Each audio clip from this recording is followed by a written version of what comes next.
Welcome, benvenuti. This event will be in English to allow us to interact with our esteemed English-speaking guests.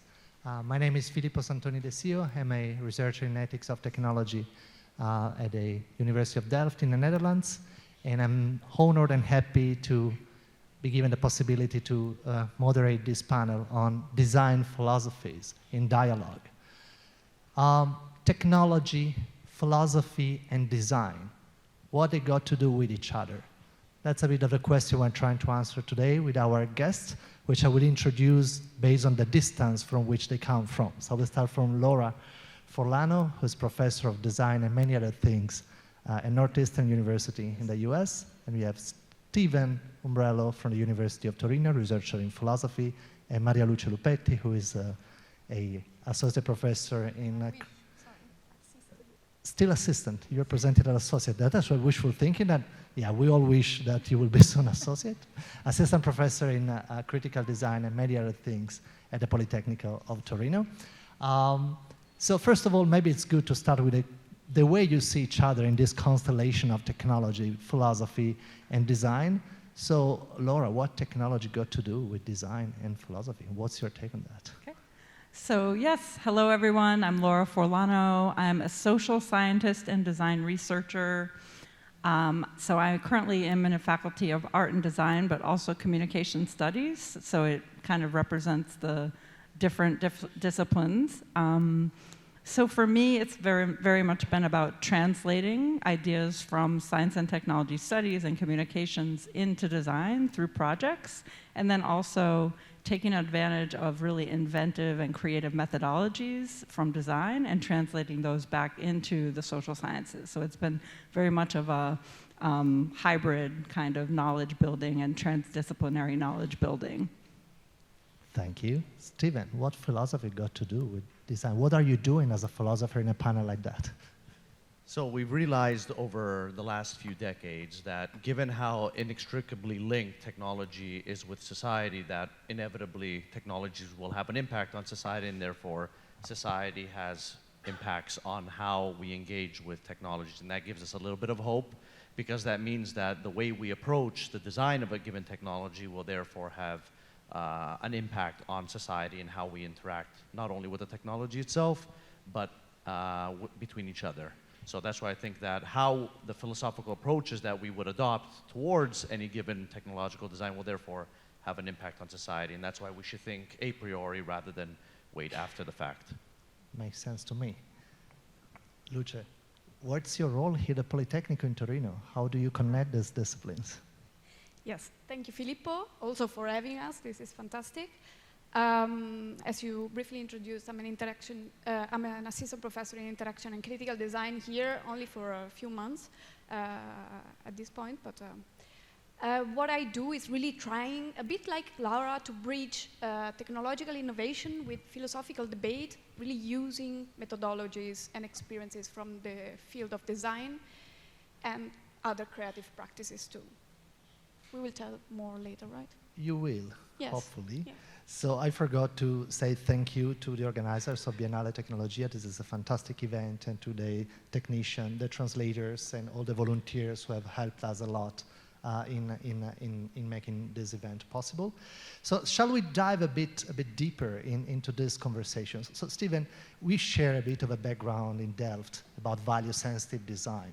So maybe it would be a good starting point for you to tell us a bit in 5-6 minutes, what's your take on the relationship between philosophy and technology, and possibly starting introducing something about the concept of value-sensitive design? Sure. So value-sensitive design as an approach really had its birth sometime within the early 1990s.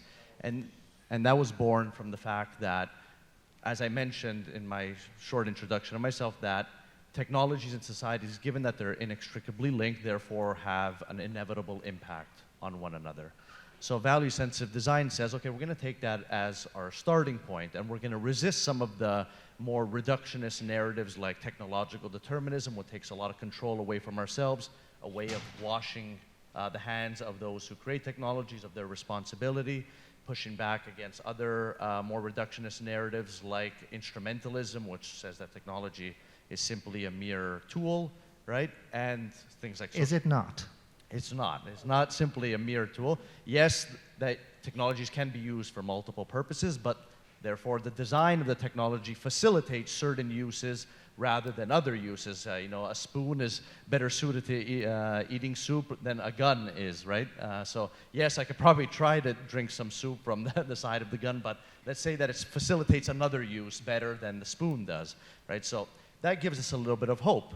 Because yes, although technologies do in fact have an impact on the way we behave, the way we act, and the way we interact with each other, we therefore can have an impact on the design of any given technology to help facilitate certain behaviors rather than others. So that's why it's also a hopeful narrative.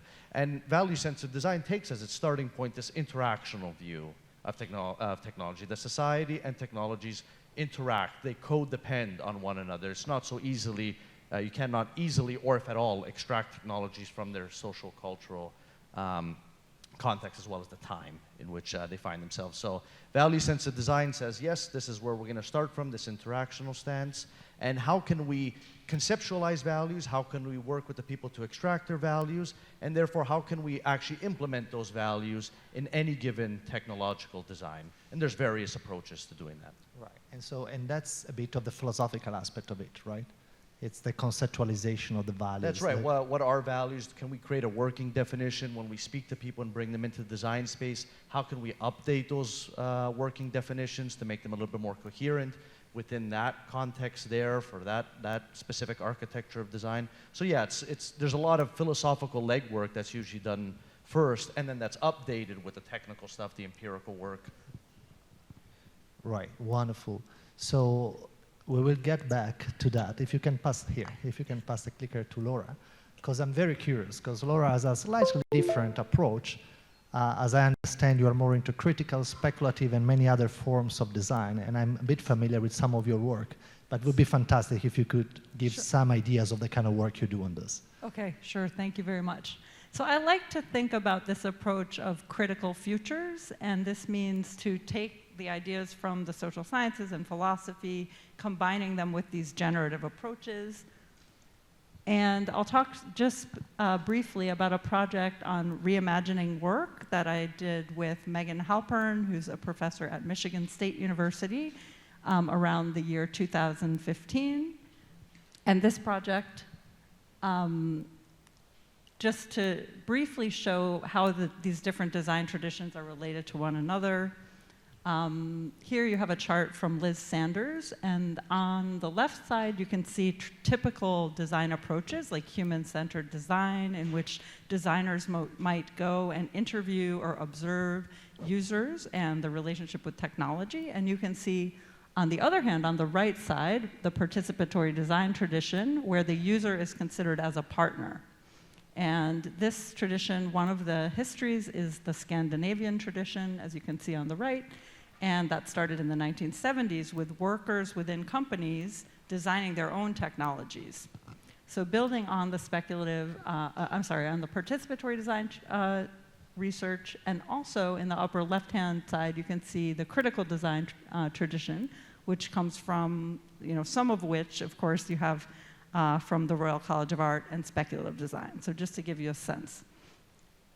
So what we did in this project is we created a game that went 3,000 years into history, and we then invited a group of social and economic justice advocates to come play this game at the Institute of Design at IIT in Chicago.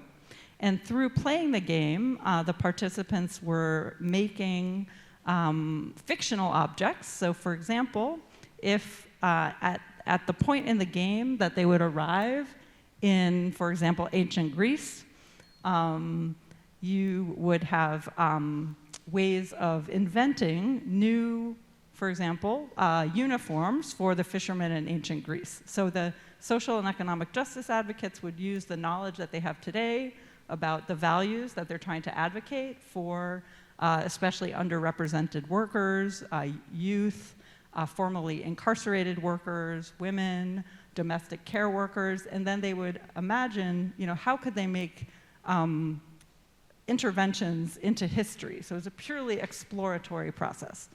And then in the second part of the workshop, we asked them, what kinds of new artificial intelligence technologies might support the workers that they cared about? And through the prototyping using everyday materials like cardboard boxes and markers, you can see some pictures there,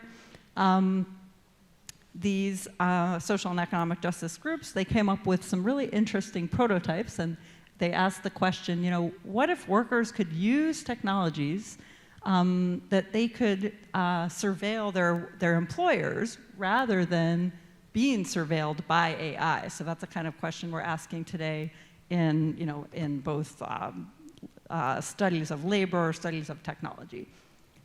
So here is an invention that was created in the workshop. You can see a sketch on the left and a prototype on the right. And this was called the Little Sister Counter Surveillance System. So with that, I think we move to the next part of the conversation. Wonderful. So Lucia, can you help us a bit further? So I'm already a bit confused. I thought it was philosophy, technology, design. Now we have history, speculation, social science. Can you help us a bit more understanding what we're talking about here? I'm not sure I can help with this. This Do your is very best. complicated. No, but for sure I can connect very much with the first part of Stephen's words about narratives and imagination, and also the imagination part around work. So in the last years, I worked a lot around imagination and narratives of technology, and especially I found myself working on this topic of automated driving, which can be very boring for people who are not into mobility and driving per se, but if you really start looking at this field from a technological perspective and ethical perspective, it's so rich, and so, Filippo, you know better than us. In reality, this work came out of me being part of a multidisciplinary group of researchers, computer scientists, roboticists, philosophers, and a designer, which was me. And together we were trying to understand how can we design systems that are under meaningful human control. I will not explain what that is. It's not part of this conversation. But the thing is, we were trying to do good, we were trying to be responsible, to be ethical, but we were never questioning technology itself. We were just trying to make it fit society, to make the least of negative impact. And for me, this was really troubling, because we were always giving for granted that these technologies will come.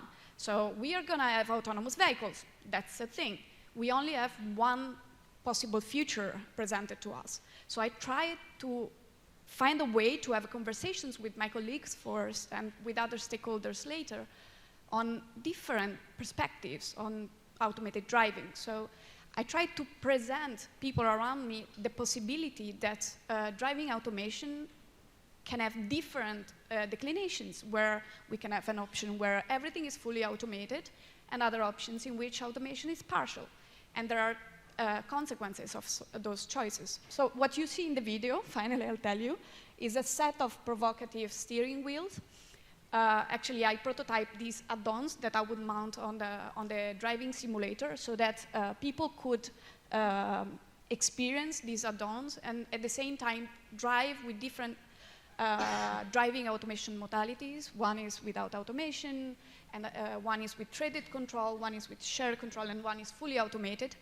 And what I wanted to do was to challenge people to think about why we have certain configurations. And the provocative artifacts in this way were really helpful to provoke a conversation. So I didn't tell these, like the steering wheel with spikes or the one with handcuff corresponds to this automation modality, but I made them think about what it could be. And this steered very interesting conversations that actually brought into a series of focus groups I made, perspectives that usually are not present in dominant debates. And because if we read articles around these technologies, we always know, we read that these are for saving lives, to improve efficiency of traffic, and provide more opportunities of mobility to people with disabilities maybe, but people really, almost nobody really engaged with these arguments.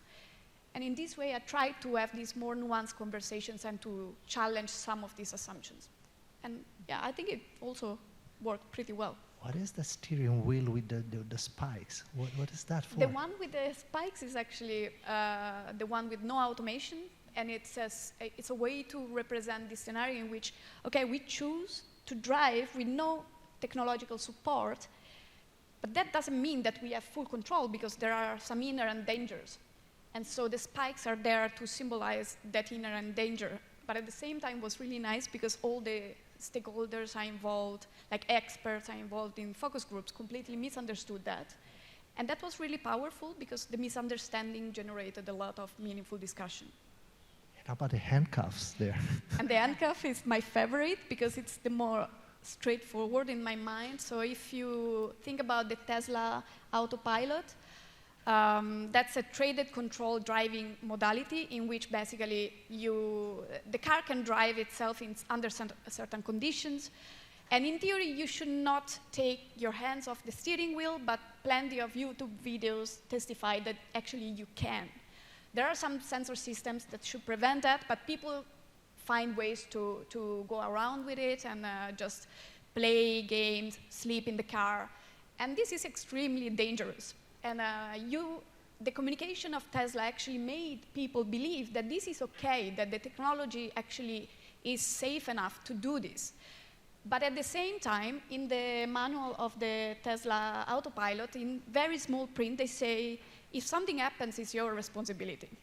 So the handcuffs are a way for me to say, okay, you have these chains, you can actually take off your hands, but you have a binding relationship with this steering wheel. That was it. That's very, very, prompting imagination, which makes me, so I'm trying to make my head around what we're saying here. So when you think of design or technology, you are thinking of producing things and objects that will eventually be used. Now, nobody will ever, produce a driving steering wheel like this. So, Laura, what's the point of designing things that will never be used then? That's such a great question. So the idea for some of these critical design projects is to help society raise questions about our desires and the possibilities. So it's essentially to use the future to help us make decisions today about what we value, what kind of lifestyles, and essentially that's the purpose. So of course there can be a relationship between the kinds of provocative questions we ask and the things that we actually design in the world, but currently these are kind of two different but interrelated practices in the design field. Thank you. So Stephen, we have both been influenced very much by the TU Delft approach to these things, which is slightly different, at least the approach of the philosophy department where you and I have worked a bit. And one big difference is that what they say there is no, that at the end of the day, even the philosophical work should contribute to producing objects and systems that will eventually be actually produced.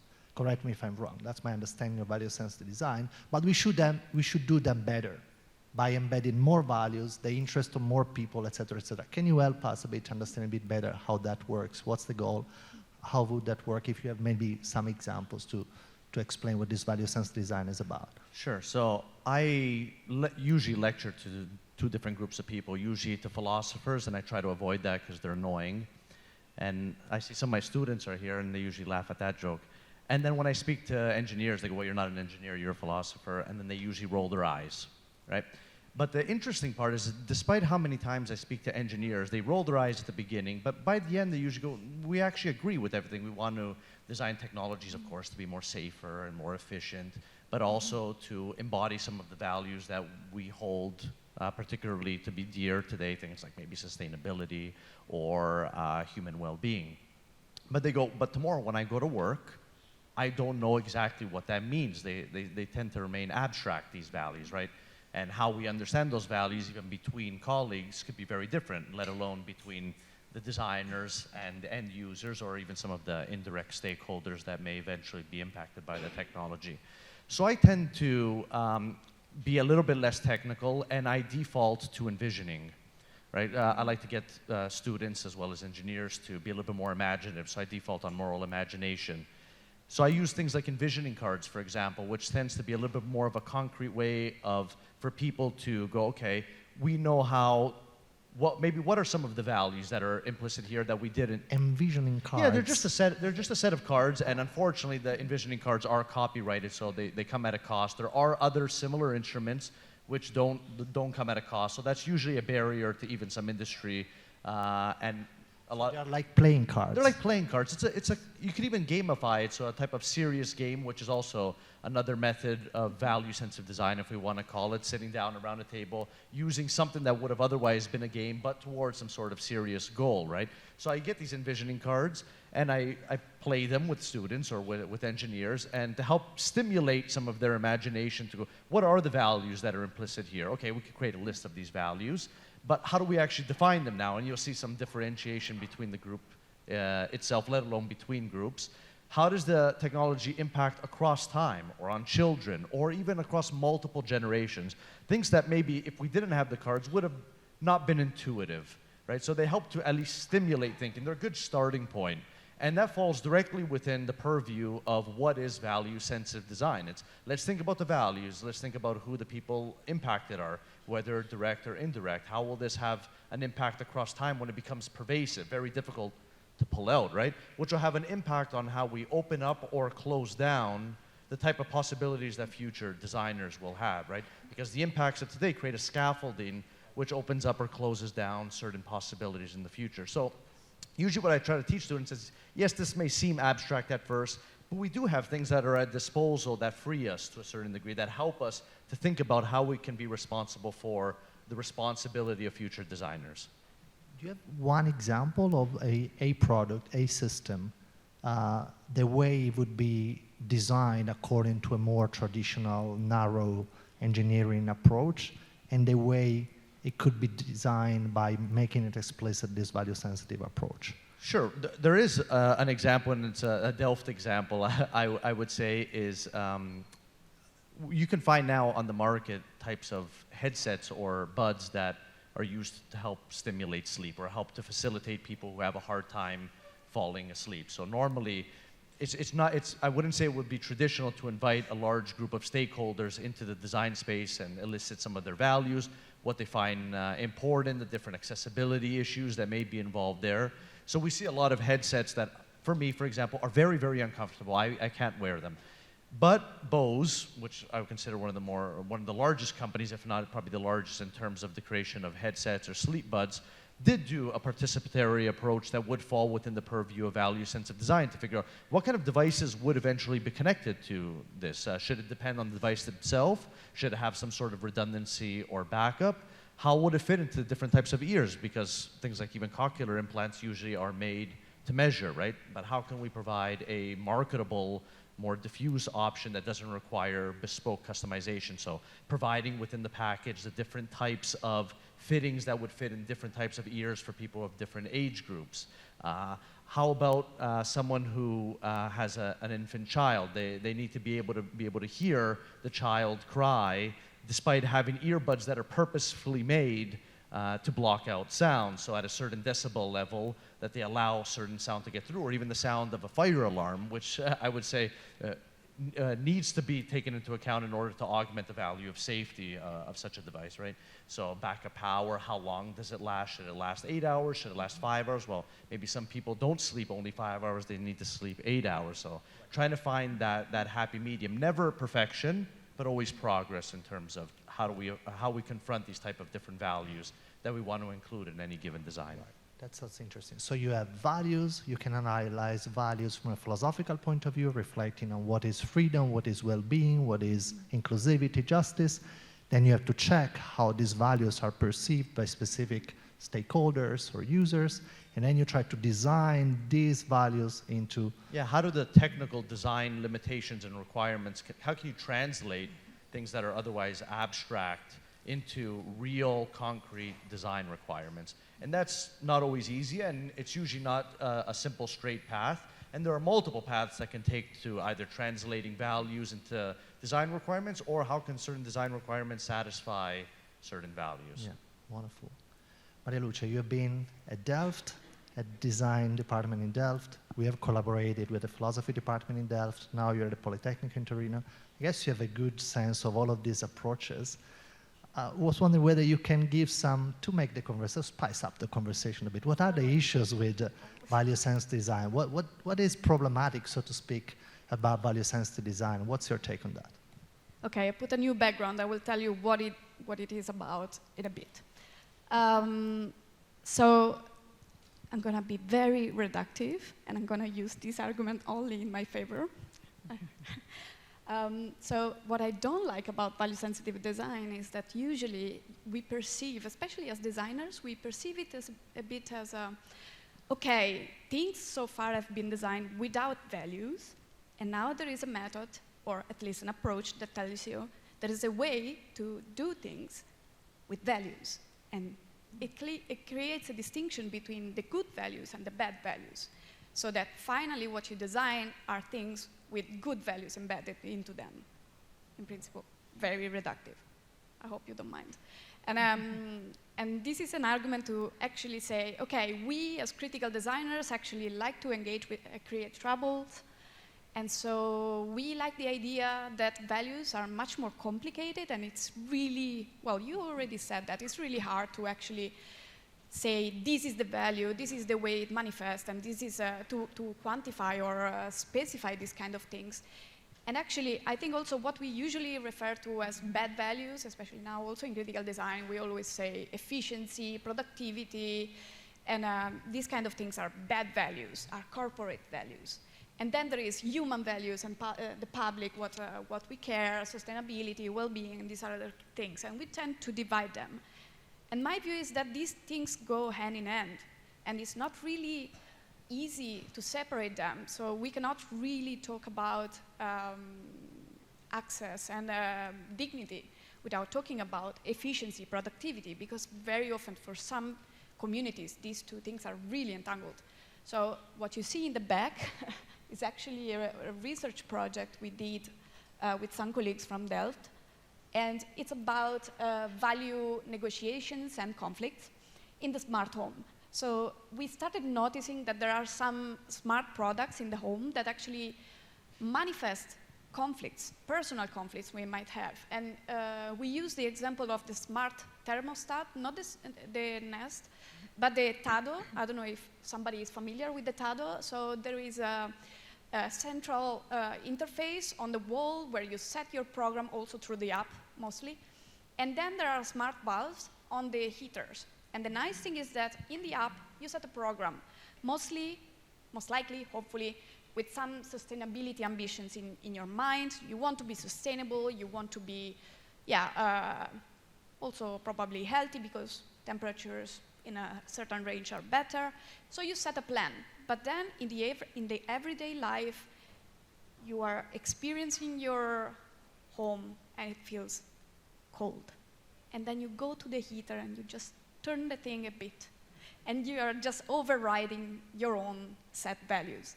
And so, and you create, and you feel bad about it. I feel bad about it. I feel like I'm prioritizing comfort over sustainability. And so this work started from that, from this kind of thinking, and we engaged with 4 actors, professional actors, and we asked them to impersonate smart objects, using also prompts, and they were acting as objects, and also one acting as a person in this case. They all change roles across the scenes, and it's fantastic to work with actors because they have a natural tendency to really exacerbate everything we think of, and also they can imagine in a way that is so natural.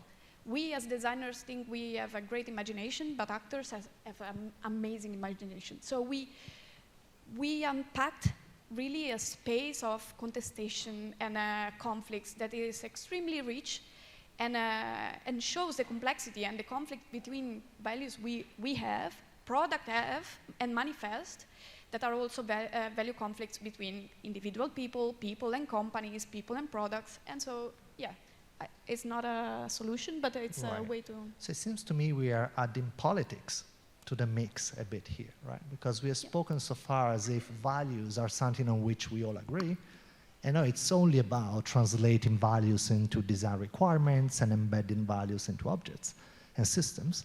But what you're saying seems like, no, values entail conflict and tensions, and so can you elaborate a bit more? What's the point of enacting these tensions? Why shouldn't we try the opposite? I would say intuitively, no, we should try to, to get along and to reduce tension and conflict. What's the point of making tensions and conflicts visible? Yeah, so this is exactly the point. So for us, the intention was to manifest how tensions are present in our life, and the smart home, of course, is just a way to visualize it strongly. But if we think about how these value tensions are present in society, the question then is, if we want to control and plan so that we resolve tensions and conflicts, who gets to decide? How should we prioritize certain values over others? And what should be the institutions to lead to those kind of decisions? And again, in this case, in the smart home, is quite hilarious to think about these situations because there is a curtain opening, because a plant needs sun, and then the heater says, no, you have to close, and then it becomes all funny. But if we think about how these value tensions are present in, for instance, the case of surveillance cameras is always a classic example. We need surveillance cameras on the street because that enables us to be more safe, because we have an eye watching over women, for instance, on the street. I've been in plenty of interview studies about this. But at the same time, we give up privacy for that. So this is how. Yeah. Right, yeah. So, yeah, that's interesting, because before meeting you guys, I thought that philosophers were the most eccentric people you can find in academia. Now, designers, honestly, are much better or worse, depending on your take on that. Stephen, you want 30 seconds to since you've been attacked, let's do the political debate here. You want to reply in 30 seconds about the idea that value-sensitive design cannot sufficiently address the issue of value tensions and conflicts. So you're both right and wrong. It depends on when you're looking at value-sensitive design, because that's exactly how value-sensitive design has been since its inception until maybe sometime around 2019, so it's actually not that long. And that's how, and since its inception, it's been criticized exactly for that, and even for not even making any value commitments. Like, what are the values you're talking? Where do they come from? How do we affirm them? How do we even understand them? And there was never really a clear answer for that, and I'm not going to pretend like there's a clear answer now. But at the very least, they did realize that this is where the concept of even moral overload comes in, is that, well, we should have a tendency to push back against the intuition to go for perfection and only for at least progress, because it seems that there is a certain degree of inevitability. So that's taking a little bit truth from the technological determinist narrative, but there's the fact that its starting point is interactional, that we do have that hope that we can intervene, right? And that situations of moral overload will always occur.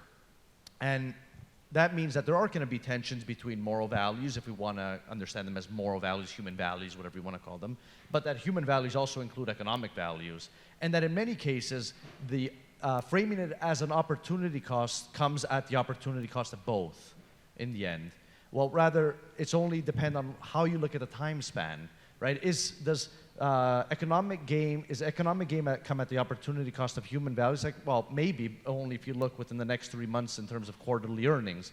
But if you look in 5 years, then the sustainability of the company would have been augmented if you actually included things like safety and accountability and so on. It would come at a long-term cost. It just depends on how also we frame the time span question, that a lot of these value tensions are only tensions depending on how you conceptualize the time span of the technology and the values that are there. So there are conflicts, and the conflicts should be made manifest because that helps come up with imaginative, creative solutions to them. But it also depends on how we look at the time span. Thank you. You guys, you both live in Torino. You have plenty of time to continue this conversation. I would like to ask Laura, I will call you the Italian way, Laura. And I'm a bit afraid to ask you this question, but I know you have written a book on cyborgs. So science fiction is something we haven't explicitly talked about yet. Maybe you can say whatever. So yeah, if you can tell us something about your latest work, I would be very curious to hear something about that. Sure, thank you very much. So what's so great about this concept of cyborgs, and the notion of the cyborg goes back to really the 1940s. It's a more militaristic understanding of augmenting the human body so that it can survive in outer space, for example. But we pick up on the feminist interpretation of the cyborg from Donna Haraway from 1991. And one of the nice things about this concept is that it allows us to somehow integrate both the critical thinking and the imaginative potential.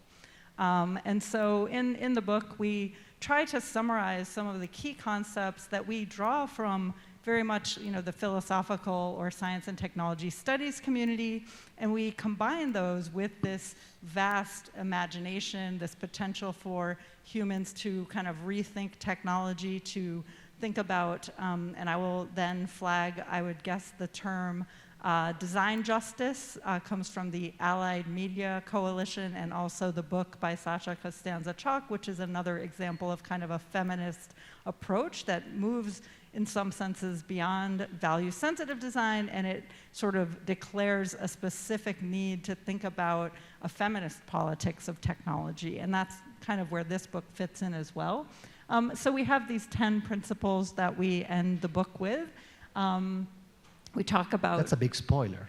You're telling us the end of the book. Never do that. Exactly, but the first several chapters are very exciting. So, so we talk about the ways this notion, this concept of cyborgs, right, which we talk about cyborg labor, cyborgs and disability, cyborgs in art and design, and the way that the concept allows us to have this kind of hybrid, in a way, identity that is both critical and creative. So bringing philosophical concepts together with art and design.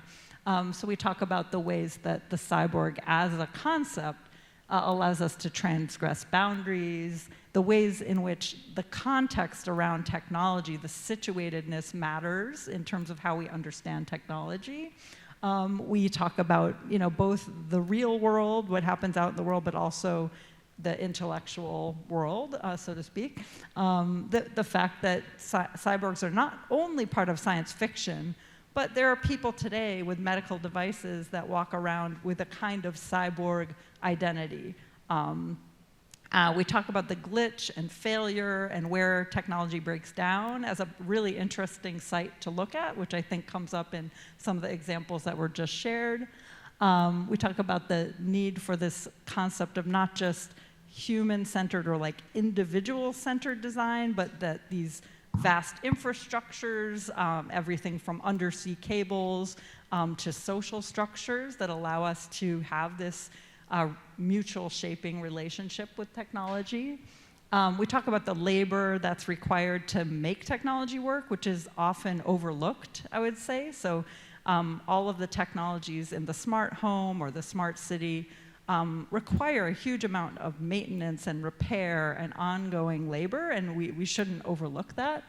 We then talk about some other concepts around care, the need for new transdisciplinary knowledge, constantly thinking about the politics of technology and the ways in which the concept of cyborgs has sometimes been misunderstood, and sometimes it's related to ideas around transhumanism or posthumanism, but we actually think that's an incorrect reading, and we've tried to talk about, I think some of the very concepts that we already discussed in this panel. So that's related to the next point, which is really about what does a practice of designing look like when it comes into conversation with the values and the philosophies. And so we present, or this is a list of potential ways that design might take up. So, moving away from control and prediction and perfection and solutions, and instead working towards these more imaginative practices, questioning and possibilities, speculation, thinking about human difference, and thinking about design as a questioning. And so that's kind of a a research agenda for a future design program, and there are a couple of programs around the world that are taking this up, of course, led by other colleagues. Yeah. So interesting. So why more than human? By the way, this is yet another label we introduced here. We had a critical, speculative, very sensitive design, radical futures, a feminist. That's relatively easier to understand. Why more than human? What does that mean? Yeah, I mean, more than human is a way of responding to the last several decades of design, which has been human-centered. And the human-centeredness, of course, has been seen as an advantage, of course, when we're talking about computer science and engineering practices which ignore the human. So, of course, human-centered is one way of talking about human values. But the difficulty there is that when we're only designing for humans, we may not be thinking about ecological questions or the environment or the broader systems or the ways in which humans and technology are mutually shaping one another. And so I think that there are different labels that have been applied. One is around post-human, and one is more than human, and other kinds of relational thinking that are setting, maybe trying to start a new conversation and trying to reorient. Now, there are also lots of critiques, so of course people have to read and kind of make up their own mind about what types of design practices that they would like to use. So it's more than human, both in the sense of going beyond the human as an individual with a predefined set of values and principles, but also more than human as in going to the planet, for instance, and design while having in mind also non-human species, for instance. Is that right? Right. Exactly. Yes.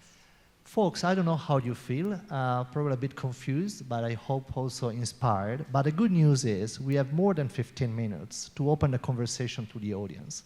So I would be very curious to know if there's anybody who has questions or comments for any of our speakers.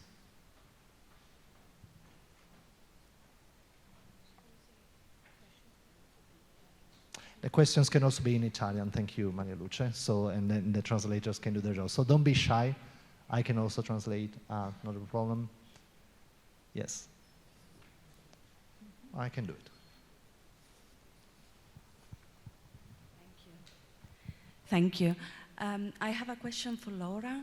I have a background in human factors and ergonomics, hence your first picture just sparkled my ears and eyes. In terms of the chapters in your book, I was very much interested in how you conceptualize the way cyborgs interact. Of course, I see that you go beyond the intra, meso, and macro level with different conceptualizations, but there's lots at stake of how we can make this, the future, a better future in terms also communication, anticipation, that is still missing. Have you explored any of these issues in your book? Which issue specifically? The question of communication, the question of how we interact, and the kind of language. I know that in your background you have that kind of space, if you included that in your book. Yeah, I would say that we generally take a very broad view of technology. So we ask whether technology could be a practice, for example, that is a human and technological practice. It could be, we give an example around reproduction and women's bodies, and we talk about the foods that one eats, in pregnancy as a technology. So it's very a broad understanding of technology, not only communication technology.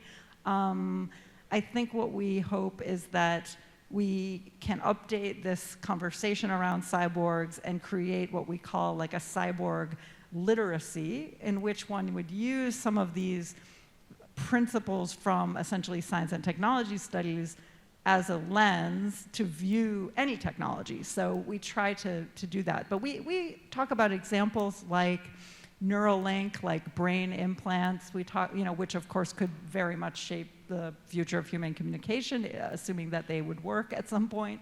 And there are many, I think, medical applications that are being explored. We talk about the kinds of robots that are presented in everyday commercials on TV, for example. We don't yet talk about generative AI because we finished the book mostly before the last year of really large-scale experiments with generative AI. We talk about the workplace as a site in which humans and machines are constantly being, reconfigured, and drawing on Lily Irani's work, which I know that Filippo also covers in his book, about the ways in which technology and the decisions that companies and universities make, while we may not replace workers, we may actually displace them. So we may create different kinds of jobs, which some could be better and some could be worse, right? So we try to raise those questions about if we start adopting some kind of new software, right? We would consider that part of this conversation about human on human work, and who is doing what part of the work, and who has agency to control how the work day, and which technologies they have to work with. I think that this is such a great question, and there are so many, I think, future research that could be done on all aspects that you mentioned. Yeah, thank you. Thank you, Laura. Are there any other questions or comments? Yes, of course.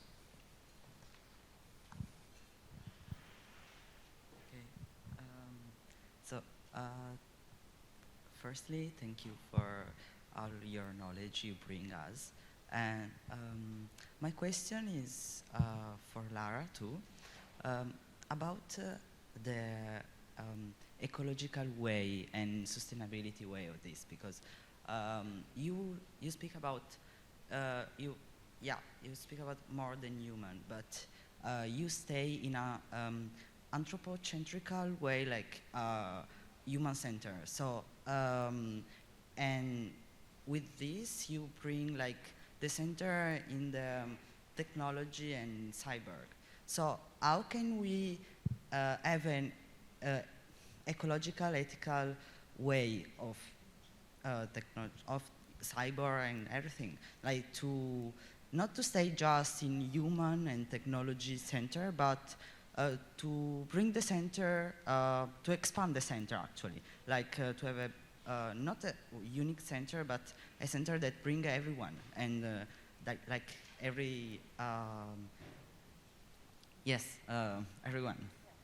Yeah, that's a great question. I think you are completely on the right track with the way that you're describing these relationships. I think in one sense, more than human approaches are supposed to be questioning human-centered approaches, and it's supposed to say that both humans and nature are also mutually shaping one another. Like there is no such thing anymore of pure nature because of the huge impact that human life has made on the planet, and thus there are, I would say, new design practices that are being created at universities around the world, and probably also in practice, and maybe even by other disciplines that, like urban planning, that where maybe they have a sense of how cities might create new relationships between humans and nature.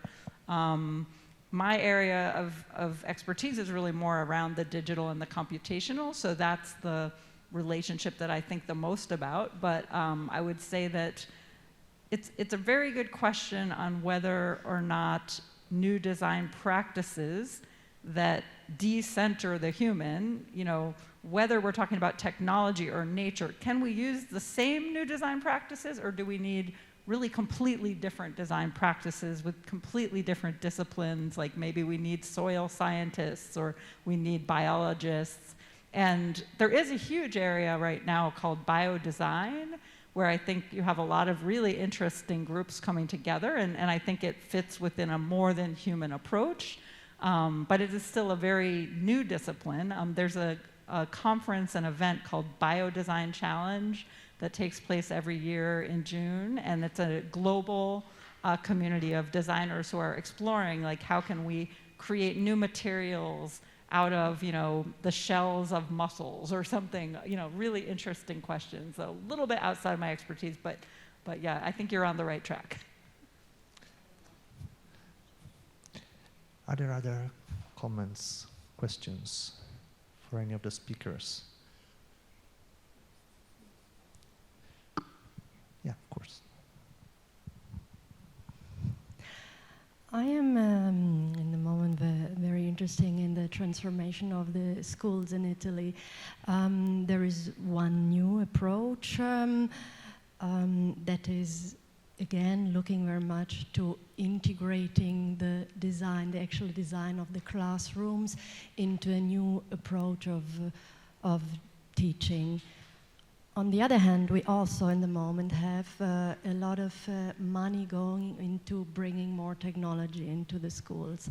So with what strategy of design we can, because it's happening all very quickly, with what strategy of design can we prevent that these investments are spent in this urge of time in absurd ways, like when there was the COVID, the schools, they received chairs with wheels just because they thought, now, but I still didn't understand how they came to, in the school of my daughter now, they are chairs with rolls and they're not used. It was, of course, it was an emergency. So how can we help this process to have some really effectful change of our schools? If that's okay, I'm going to respond to this also because it's very close to my heart.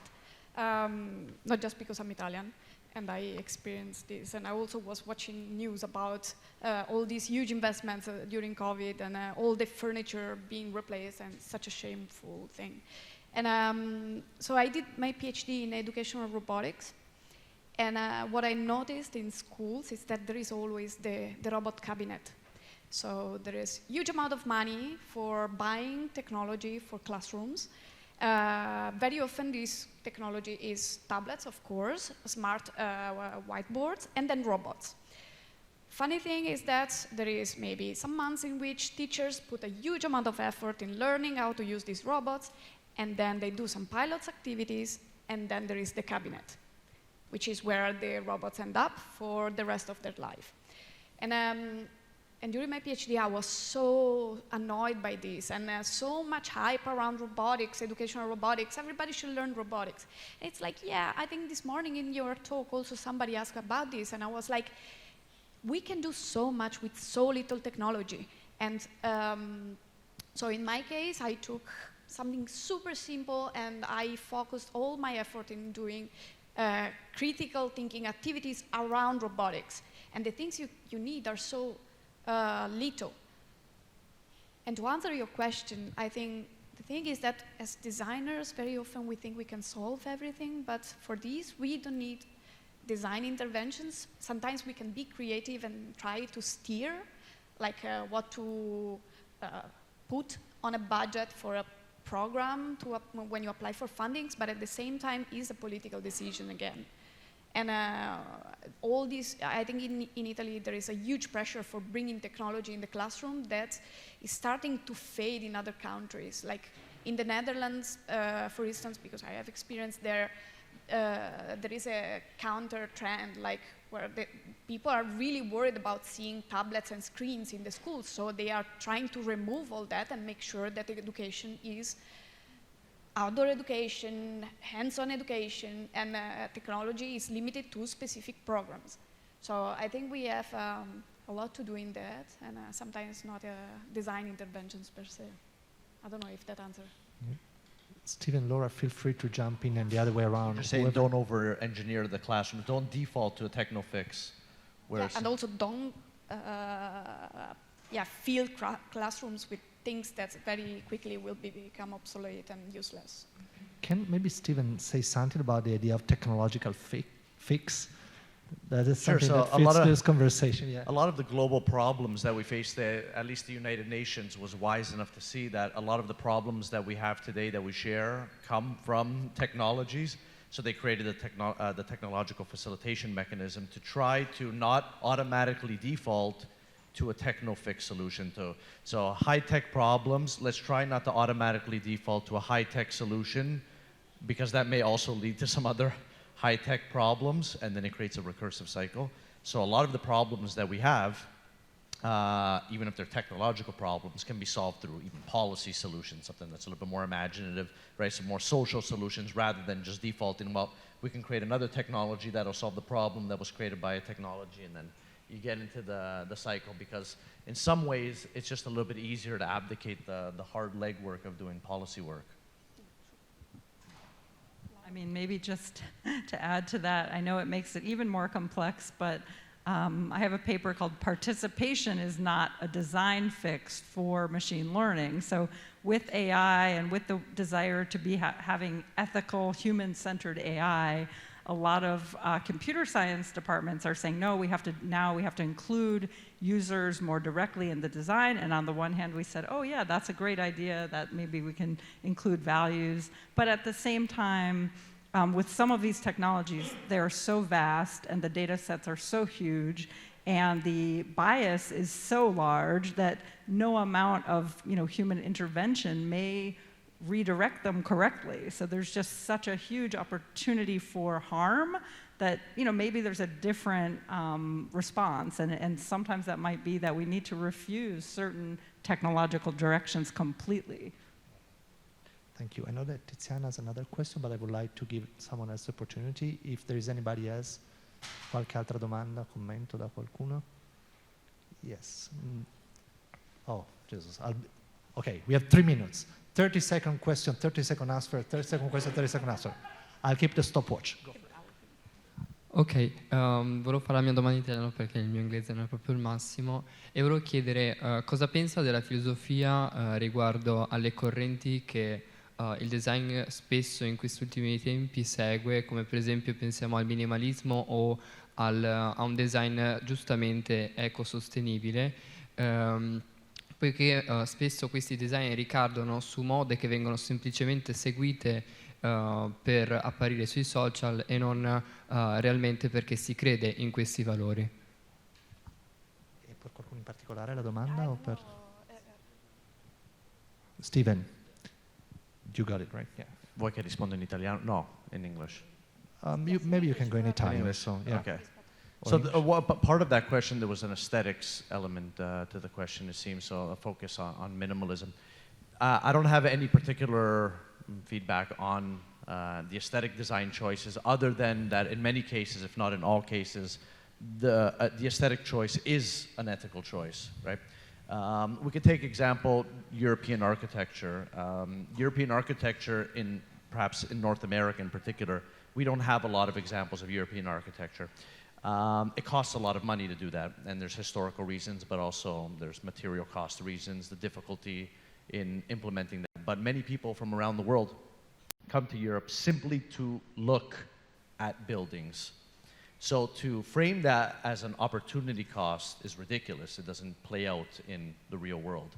The economic value of the buildings is not only in the direct cost of building, but it brings value over centuries. So to pretend like that we choose, minimalism, right? Not only because it looks nice, but because it costs less. The fact that it costs less isn't, it depends again on the time scale, on what's the time scale that we're looking at. Is it a value maybe for today, maybe in this quarterly earnings, maybe only because we're looking to invoice the customer, right? But will it have impacts across centuries? Because thankfully our ancestors here built those buildings because it brings value 500 years after.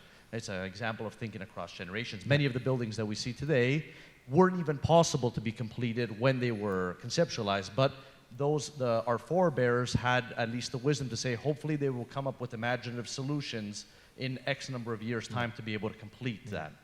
I guess also part of the question, if I got it right, was a bit about ethics washing, like the fact that sometimes this is more of a fashion to look cool, to talk about sustainability and whatnot. The case, yeah. Yeah, so maybe if you guys want to also answer that, maybe Steven or anybody else, if anybody has a strong opinion on these things. Yeah. I think this also connects to what Laura was saying, that with participatory design, for instance, this is what's being criticized right now, that there is a participation washing, which is the next phase of ethics washing. So every time there is a new trend, a new philosophy, especially in the corporate environment, there is an urge to try and define a mechanism for fixing this and to tick the box to say we are doing it correct, so we can go on with our plan and vision. And this is a risk. This is a reality, actually, in the majority of professional, especially environments, but also in universities very often. We try to be more committed, and sometimes it's a matter of personal dedication, activism. I think the world of design, especially somehow is changing, and there is more space for activism. There is a lot of campaigns, for instance, around AI, where not only designers, experts from any discipline actually is building campaigns, for instance, against surveillance technologies, against killer robots, and these are becoming a reality. And there is a lot of actual work going into technological refusal, for instance. And this is becoming real, also thinking that we can say, no, these technologies can be banned. And there is a history of technological banning, but we don't talk about it. We don't teach it in school. But it's so important to understand that this is possible. So I think there is this washing and risk of being really like a facade kind of thing, but there is a lot we can do. Yes, go. Yeah. If you are right, we will take 2 more minutes to take 2 last questions, because I really want everybody to have the opportunity to ask questions. So please. Yes, I'll try to be quick, but it's something that resonated very quickly when Laura said that artificial intelligence is based on machine learning, on huge amount of data, and a lot of inference on this data that becomes impossible to understand. And that's the scary part for me, but it's more a philosophical fear, in the sense that, I don't know, in the past, you want to criticize nuclear power. Well, start studying and you will learn the intricacies and the aspect. You want to criticize international politics. Well, there are a lot of books to read. Now, do you want to criticize artificial intelligence? Sorry, no, not even the experts know how it works. And my fear is that this becomes really not a problem, but a feature. We are relieved of the responsibility of understanding what we are doing, in the sense that not even the experts know how it works. It's not a question, it's just something that resonated with what I'm thinking about. Thank you. Laura, you want to comment on that? No, I mean, I would share the concern, because currently there's so much money going into, university curriculums to emphasize AI, and what we really need to be, the questions we really need to ask, and I think this is going back to Marialuce's presentation also, is like, who's telling the stories about AI, and then what are the counter narratives that we might be able to come up with? And I always tell my students, what are the counter narratives of the counter narratives? And then we can start talking about first order, second order, and third order implications of these technologies, and we can document the kinds of harms that are occurring because these technologies are already out in the world, and hopefully use those examples as a way to create evidence of the types of systems that we want. Allora, solo 2 cose. Condivido quello che ha detto Steven sulla tecnologia, e poi volevo chiedere quanto è importante la parte emozionale nelle filosofie del design. Questo non saprei dirti, mi dispiace. English. I haven't worked on the affective elements of technology, so on affect. There are experts on that. I would be incompetent to be able to provide any kind of feedback on that. Luce, Laura, any comments on the emotional implications for design? Okay, so it's not my focus of research, well, to some extent, but in TU Delft, for instance, in the design school, there are big professors who actually found their career around emotions in design. And actually, I find it really useful to look at that space when it comes to robotics, because there is a lot of empirical studies saying that things can work very well, and people can work alongside robots in a confined space and be efficient, and all these measurable things and proxemics says people feel safe around these kind of robots, and then you do a study, they actually do things the way they are supposed to do in the empirical things, but at the same time, if you ask them and you want to understand the qualitative perception of the experience, they tell you, yes, but this is absolutely disturbing. Like, I did recently in the last year a study with the spot robot, the robot dogs, and this was exactly the result. Like, measurement says, great, fine, everything works. But then talk to people and they say, yeah, but this is totally uncomfortable.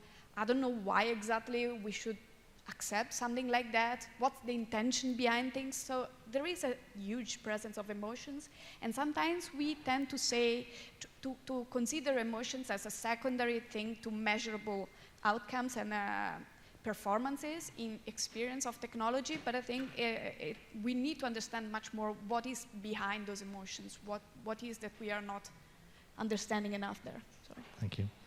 Laura Forlano, thank you very much for joining us all the way from the US. Stephen Umbrello, Marialuce Lupetti, thank you for joining us. Thank you everybody for the great conversations, and enjoy the rest of the event.